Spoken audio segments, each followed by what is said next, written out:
कि इतना पूरी तकरीर मेरी शराफत पे चल रही है, पूरी तकरीर अदब पे चल रही है। मैंने पहले तकरीर शुरू करने से पहले अदब के बारे में बताया, मगर फिर अदब का ये हाल है।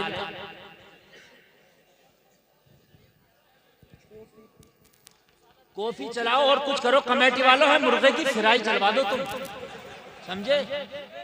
मुर्गे की फ्राई जलवाओ तुम, जल्द से मत कराओ यहाँ। अजीब बदतमीजी है। अरे तुम्हें कॉफी चलवाने की क्या जरूरत है? तकरीर के बाद तुम कॉफी पिला दियो जिसे भी पिलाना तुम चाहो।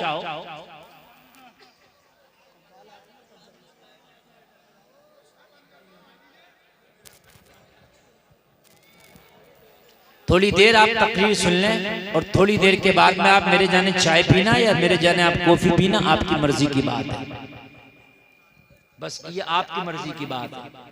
अभी मैं आपके पास में आया था, कोई गांव था यहीं गोट के आसपास में, वो भी मदरसे का जलसा था। इतना अच्छा सुना था उन लोगों ने।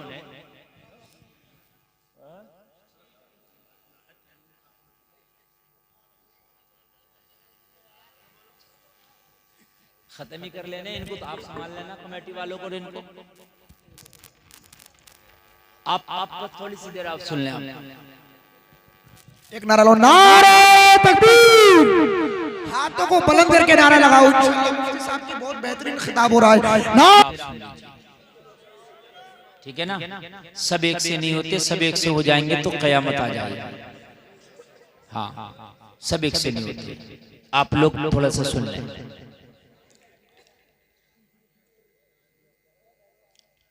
जब इस्लाम थोड़ों में था, इन्हें दुनिया ना मिटा सकी, इनका दुनिया कुछ ना बिगाड़ सकी। लोगों तुम तो अब भी बहुत हो। अल्लाह ने तुम्हें सर्वत से भी नवाजा है, दौलत से भी नवाजा है। अल्लाह ने तुम्हें अच्छे अच्छे खानों से भी नवाजा है। जलसे में आने वालों, सिर्फ कुरान के रास्ते को मजबूती से पकड़ लो। अल्लाह की कसम, आज फिर अल्लाह तुम्हारी इज्जतों में चार चांद लगा देगा। गरीब नवाज जब हिंदुस्तान में तशरीफ लाए, अकेले थे। न तलवार है, न तीर है, न तख्त है, न ताज है, न फौज है, न सिपाह है, न माल है, न दौलत है। मालूम है, सर पे पगड़ी है, चेहरे पे दाढ़ी है, हाथ में तस्बीह है, बगल में मुसल्ला है, लब पे जारी अल्लाह अल्लाह है। इस शान से आए इस धरती पर। मुखालफत है कोई आज नई नहीं हो रही है, कल भी मुखालफत हुई मोइनुद्दीन की।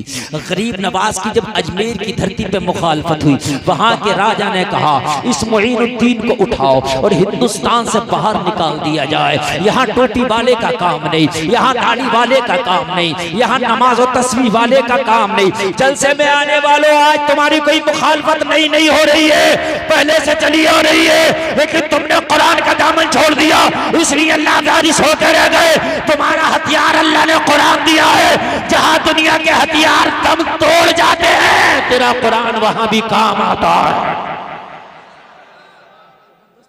कुरान जैसा हथियार दुनिया में आज तक कोई नहीं, इसकी बराबर पावर किसी की है ही नहीं। कुरान में इतनी पावर है, इतनी पावर है कि अमेरिका का एटम बम इसके सामने फेल है, अमेरिका का मिसाइल इसके सामने फेल है। इसलिए कि अगर किसी आदमी को मारना हो तो एटम बम मारा जाता है, लेकिन आज तक कोई ऐसा बम मरा है जो ऐसा बम किसी ने बनाया जो जिन्नात को मार दे? आपने किसी अखबार में पढ़ा कि फला बम से उस मुल्क ने बम मारा और जिन मर गए या जिन भाग गए? नहीं सुना ना। लेकिन खुदा की कसम, कुरान वो है जहां पढ़ दो जिन भाग जाए। और अगर कुरान की कुछ ऐसी सूरतें उसका आमिल पैदा हो जाए ना, तो जिन्नात को जला के राख कर दे। ये है कुरान, जहां पर लोगों दुनिया की पावर दम तोड़ जाती है, वहां से कुरान की पावर शुरू होती है। जब सारे डॉक्टरों का इलाज खत्म हो जाए, जब मर्ज ज्यादा बढ़ जाए, डॉक्टर कहते ला इलाज, अब इसका कोई इलाज नहीं है, अब इसकी कोई दवा नहीं है, तब उस वक्त कहते हैं मौलाना आके सूरे यासीन की जरा तिलावत करो, वहां कुरान काम आता है। ये है तेरे कुरान की पावर, इसकी पावर से लोगों आशना हो जाओ, कुरान की पावर का फायदा उठाओ। लोगों अगर फौजी मैदान में बिना हथियार के जाए तो मारा जाएगा। तुम्हें अल्लाह ने दुनिया में हथियार देके भेजा, तुम्हारा हथियार कुरान है। क्या है तुम्हारा हथियार? कुरान है तुम्हारा हथियार, कुरान। और ये मैं ऐसी तकरीरी जुमले नहीं बोल रहा, हकीकी जुमले हैं। वाकई कुरान हथियार है। एक बार दिल में उतार के देखो, अल्लाह ऐसी मदद कर देगा कि खुदा की कसम तेरा सिक्का जम जाएगा। एक नारा नहीं और भी लगा दो, नारा रिसाला।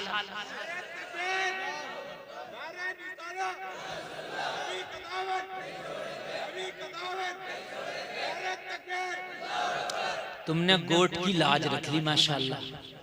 हाँ, तुम्हारी तो गोट वाले जितनी दावत करें कम है। सही बात है, इन्होंने लाज रख ली। मेरे भाई गरीब नवाज जब तशरीफ लाए तो कहा मोइनुद्दीन, हिंदुस्तान की धरती को छोड़ना पड़ेगा, यहाँ पर तुम्हारा कोई काम नहीं, राजा का हुक्म है। गरीब नवाज ने बड़ी शान से जवाब दिया था, और राजा के भेजे हुए सिपाही हम तुझे ठोकर पे रखते हैं, हम तुझे ठोकर पे रखते हैं। कहने लगा मेरे राजा का हुक्म है कि मैं तुम्हें यहाँ से भगा के मानूं, मैं यहाँ से तुम्हें उठा के मानूं। मेरे गरीब नवाज ने हुक्म दिया था, तुझे पता नहीं है, तू अपने आप को कहता है मुझे राजा ने भेजा है। सुन, अगर तुझे राजा ने भेजा है तो मोइनुद्दीन को मदीने वाले आका ने भेजा है। तुझे अपनी सरकार पे नाज है, मोइनुद्दीन को अपनी सरकार पे नाज है।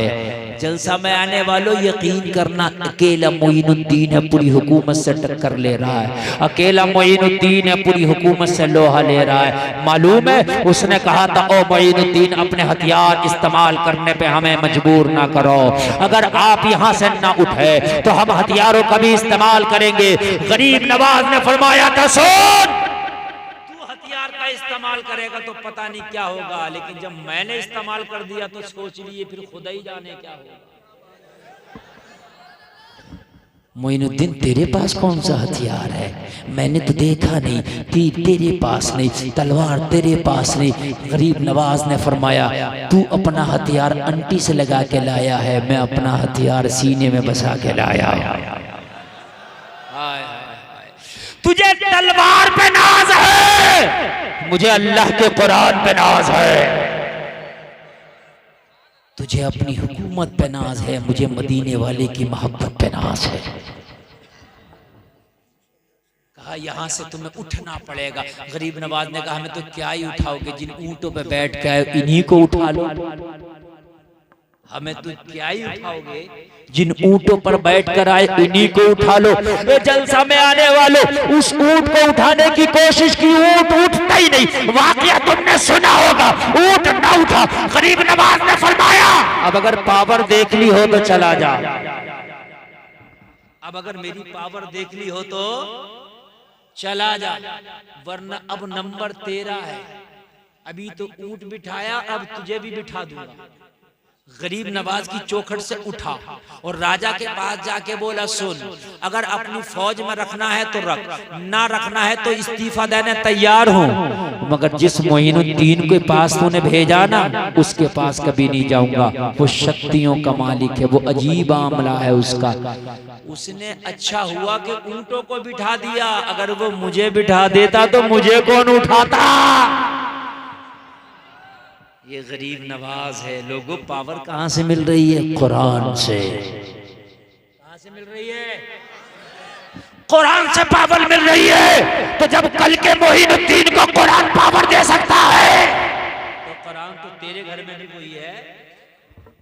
या तो ये कहो वो बदल गया कुरान, माज़अल्लाह बदला नहीं है, या तो ये कहो कि कुरान में कुछ चेंजिंग है, कोई चेंजिंग नहीं है। जब कुरान वही है तो पावर भी वही मिलेगी। फर्क इतना है, मोइनुद्दीन ने अमल किया था, हमने ताकों में रख दिया है, बस फर्क इतना है, फर्क इतना है।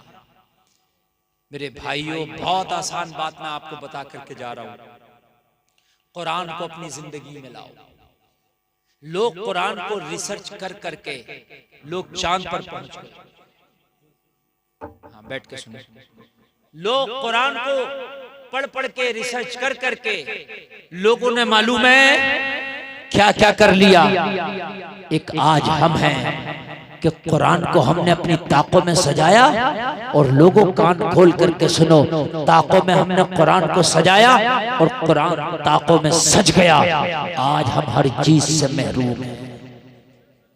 अभी एक मीडिया वाला किसी मुसलमान का इंटरव्यू कर रहा था, तो वो कुछ कह रहा था, उसने एक बात कह दी, बस एक बात कहने लगा, तुम्हारे 56 मुल्क हैं, 56 मुल्क होके तुम एक सुई तक नहीं बना सकते, क्या है तुम्हारे पास? सऊदी मालदार है, कैसे? पेट्रोल निकल रहा कुदरती चीज है, डीजल निकल रहा कुदरती चीज है, उसका अपना क्या है मुझे बताओ। अगर सऊदी में जाके जनामाज भी खरीदोगे ना तो made in China, made in India, made in Japan, made in Saudi Arabia दिखाओ मुझे एक जानमाज भी। ये जो वहां से टॉर्च खरीद के लाते हो ना, आपके सऊदी की है, वो सऊदी की नहीं है, made in Japan, made in India, made in China है।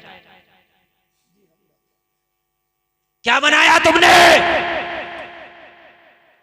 और जबकि सब कुछ दुनिया में सबसे पहले तरक्की करने वाली कोई कौम थी तो वो कौम मुस्लिम थी। दुनिया का सबसे पहला रॉकेट अगर किसी ने बनाया था तो मदरसे में पढ़ने वाले हैदर अली के बेटे टीपू सुल्तान ने बनाया था। दुनिया की सबसे बड़ी तोप अगर किसी ने बनाई तो मदरसे में पढ़ने वाले फातिह कुस्तुनतुनिया मोहम्मद खासानी ने बनाई। मालूम है आपको? तुमने सब कुछ किया था। सबसे पहले हार्ट की जो सर्जरी की थी स्पेन के डॉक्टर ने की थी, कलमा पढ़ने वाला मुसलमान था। हार्ट की सर्जरी दुनिया की सबसे